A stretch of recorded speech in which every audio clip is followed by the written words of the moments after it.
عقیدہ معصومیت اور جو 12 امام ہم نام سنتے ہیں اس کے حوالے سے چند باتیں گوش گزار کرنی ہے۔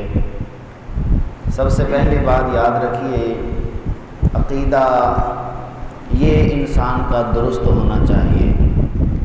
باقی اعمال کے اندر اگر انسان کی کمی بیشی ہو جائے تو اللہ تعالیٰ اپنے بندوں سے درگزر فرماتا ہے۔ بس اوقات دنیا کے اندر ان اعمال کی سزا مل جاتی ہے، بس اوقات قبر کے اندر، بس اوقات حشر کے اندر ساری سزائیں بھگتنے کے بعد بالآخر بندہ جنت میں پہنچ جائے گا اگر عمل میں کمی رہ گئی۔ لیکن اگر عقیدے کے اندر کمی رہ گئی، اگر انسان کا عقیدہ ہی درست نہ ہوا تو پھر جنت میں جانا سے اسے روک دیا جائے گا، کیونکہ جس کا عقیدہ درست نہیں ہے وہ پھر پکا ایمان والا، پکا مسلمان نہیں ہو سکتا، اور جنت کے اندر صرف اہل ایمان جائیں گے، کفار کو جنت میں جانے کی ہرگز اجازت نہیں ہوگی۔ اس لیے ہمیں اپنا جو عقیدہ ہے اس کو درست رکھنا ہے۔ ہمارے عقائد کے اندر سب سے پہلی ذات اللہ تعالیٰ کی ذات ہے، کہ اللہ تعالیٰ کی ذات کے بارے میں ہمیں علم ہونا کہ اس کا کوئی شریک نہیں، وہ جسم و جسمانیات سے پاک ہے، وہ اکیلا ہے، وہ یکتا ہے، نہ کسی کا بیٹا ہے نہ وہ کسی کا باپ ہے۔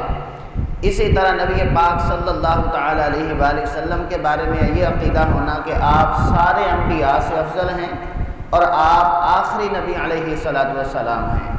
پھر سارے انبیاء کرام علیہ السلام پر ایمان لانا، آسمانی کتابوں پر ایمان لانا، سارے فرشتوں پر ایمان لانا، اسی طرح یوم آخرت قیامت کے دن پر ایمان رکھنا، تو یہ ساری چیزیں ضروریات دین میں سے بھی ہیں اور ہمارے عقائد میں سے بھی ہیں۔ اسی طرح ایک عقیدہ جس کی آج وضاحت کرنی ہے وہ ہے عقیدہ معصومیت۔ معصوم کسے کہتے ہیں؟ معصوم وہ ہوتا ہے جس کی ذات کے اندر گناہ بالکل ختم کر دیا گیا ہو، یعنی گناہ کرنے کی صلاحیت اس میں نہ ہونا، اس کو معصوم کہتے ہیں۔ اب کائنات کے اندر کون کون سے افراد معصوم ہیں؟ سب سے پہلے انبیاء و رسول، یہ سارے کے سارے معصوم ہیں، یعنی نبی کا معصوم ہونا یہ شرط ہے۔ جو بھی نبی ہوگا وہ گناہوں سے پاک ہوگا، وہ گناہ کرنے کی اس کے اندر اہلیت ہی نہیں ہے۔ اسی طرح دوسرے افراد اللہ تعالیٰ کے فرشتے ہیں۔ اب فرشتوں کی تعداد بعض نے بیان کی ہے، لیکن اکثر علماء نے یہی لکھا کہ ان کی تعداد اللہ تعالیٰ ہی بہتر جانتا ہے۔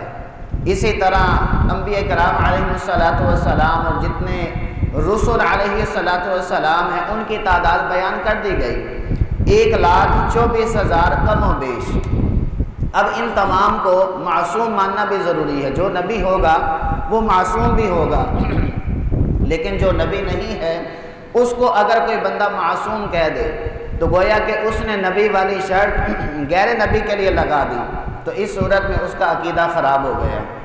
اس لیے جن لوگوں نے یہ عقیدہ گھڑ لیا ہے کہ 14 معصوم، آپ بھی سنتے آ رہے ہیں، کئی خطباء بھی یہ الفاظ بول دیتے ہیں، بس اوقات کئی پیران عظام دعا مانگتے ہوئے بھی کہہ دیتے ہیں جی اس کا ثواب فلاں کو دیا، فلاں کو دیا، 12 اماموں 14 معصوموں کو دیا۔ یہ جملہ آپ نے اکثر سنا ہوگا۔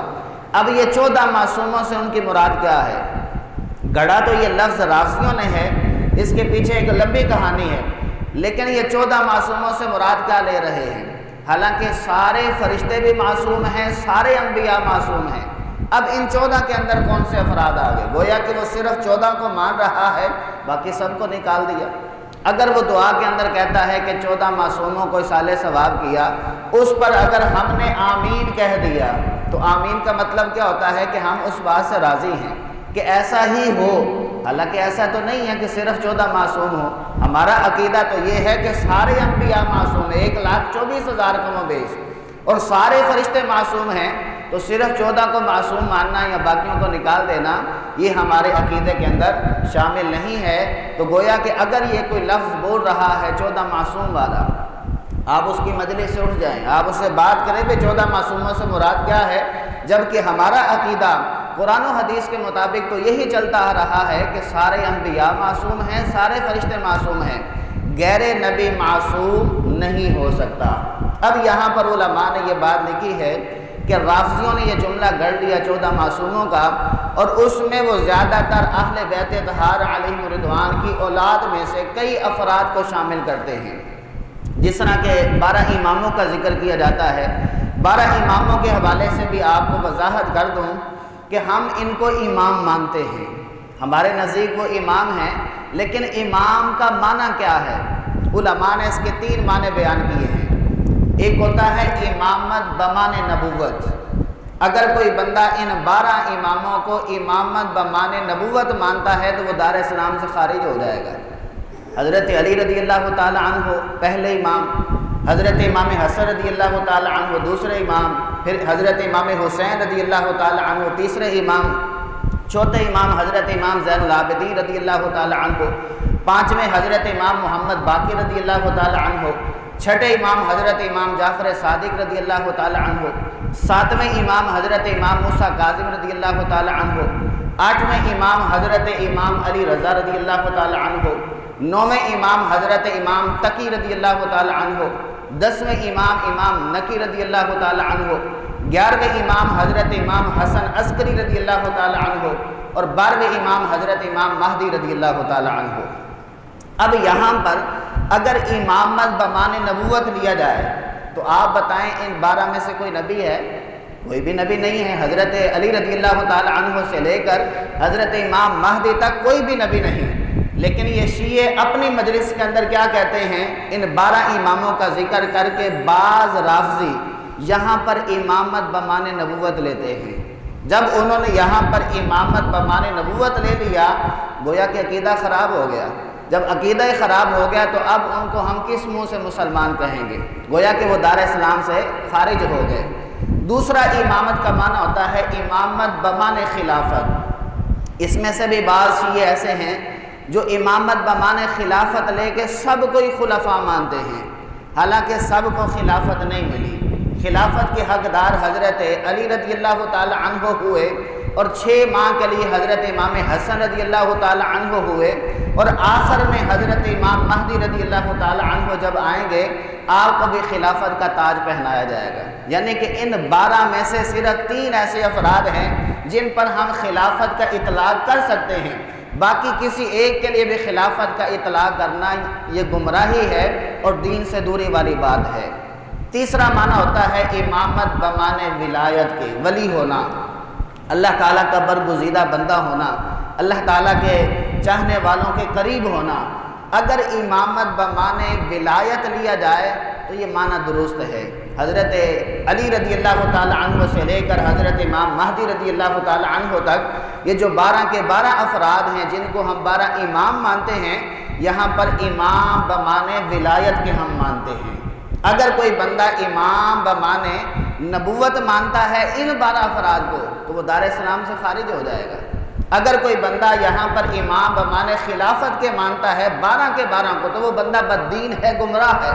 ہاں اگر یہاں پر امام بمعنی ولایت کو لیا جاتا ہے تو پھر یہ عقیدہ درست ہے، اور ہم تو ان 12 اماموں کے بچوں کو بھی امام مانتے ہیں۔ اہل بیت اطہار علیہم رضوان میں سے جتنے بھی افراد ہیں، نبی پاک صلی اللہ تعالی علیہ وآلہ وسلم کی جتنی بھی اولاد پاک ہے وہ ہمارے سروں کے تاج ہیں، ہم ان کو اپنا امام مانتے ہیں۔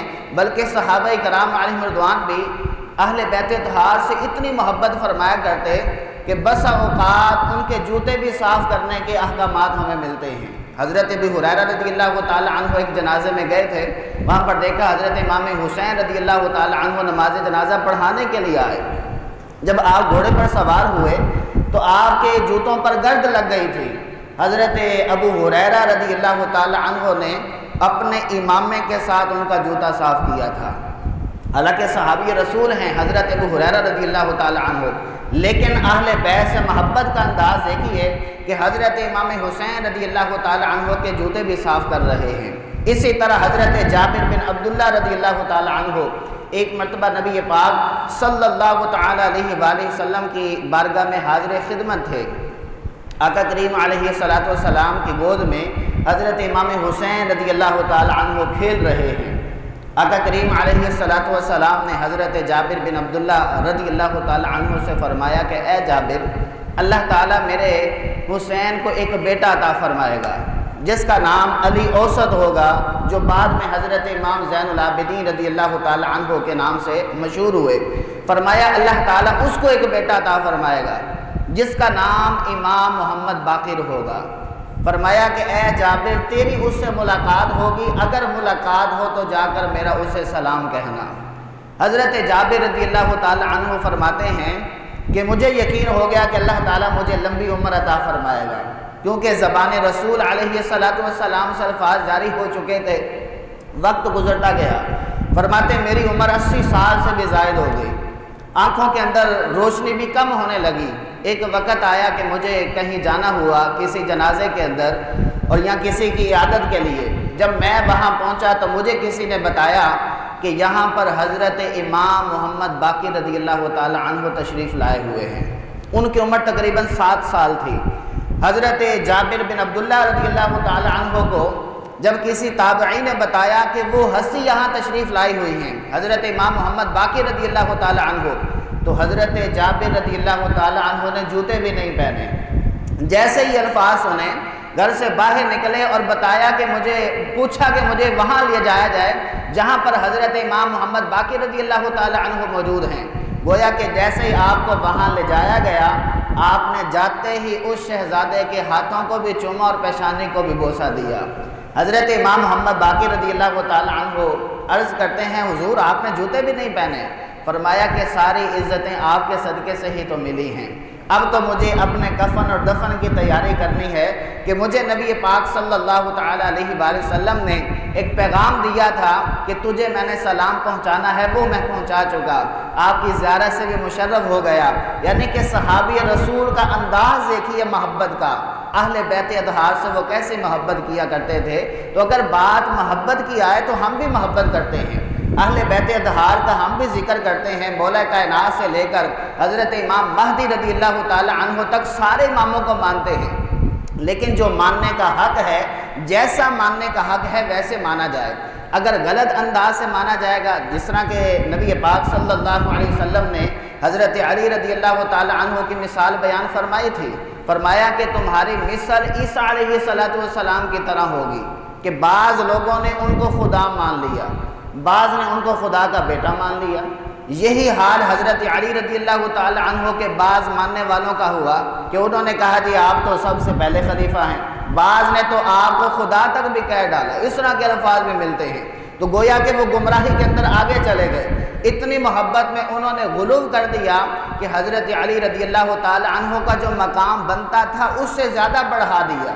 تو جو مقام جس کا بنتا ہے، جو جس کا لیول بنتا ہے، اس کو وہیں پر رکھ کر مانا جائے تو پھر انسان کا عقیدہ درست ہے۔ تو ہمارا عقیدہ یہ ہے کہ یہ 12 کے 12 امام برحق ہیں، لیکن امامت بمانے ولایت کے ہے، امامت بمانے خلافت کے ہرگز 12 کو حاصل نہیں ہے۔ ورنہ یہاں پر علماء نے ایک اور تشریح بھی بیان کی ہے جس کو فتاوی رضویہ کے اندر امام احمد رضا خان فاضل بریلوی رضی اللہ تعالی عنہ ذکر فرماتے ہیں کہ 12 امام اگر بمانے خلافت کے لیے جائے تو پھر مفہوم یہ ہوگا کہ پہلے امام حضرت ابو بکر صدیق رضی اللہ تعالی عنہ ہیں، دوسرے امام حضرت فاروق اعظم رضی اللہ تعالی عنہ ہیں، تیسرے امام حضرت عثمان غنی رضی اللہ تعالی عنہ ہیں، چوتھے امام حضرت علی رضی اللہ تعالی عنہ ہیں، پانچویں امام حضرت امام حسن رضی اللہ تعالی عنہ ہیں، چھٹے امام حضرت امیر معاویہ رضی اللہ تعالی عنہ ہیں، ساتویں امام حضرت عبداللہ بن زبیر رضی اللہ تعالی عنہ ہیں، آٹھویں امام حضرت عمر بن عبدالعزیز رضی اللہ تعالی عنہ ہیں، اور نویں امام مہدی رضی اللہ تعالی عنہ قرب قیامت تشریف لائیں گے۔ اب جو 2 رہ گئے اعلیٰ حضرت فرماتے ہیں وہ بات ہم پہ بھی موجود ہے، لیکن وہ ضرور تشریف لائیں گے، لیکن ان 12 میں سے ان کو بمانے خلافت کے لیا گیا ہو یہ کسی محدث سے ثابت نہیں ہے کہ ان 12 میں سے کسی کو حضرت علی رضی اللہ تعالی عنہ، حضرت امام حسن رضی اللہ تعالی عنہ کے علاوہ اگر کسی کو خلافت دی گئی ہو، یہ کسی حدیث سے ثابت نہیں ہے۔ تو اللہ تعالی ہمارے عقائد کا تحفظ فرمائے، صحیح معنوں میں ہم سب کو علم دین سیکھ کر اس پر عمل کرتے رہنے کی توفیق عطا فرمائے۔ وآخر دعوانا الحمدللہ رب العالمین۔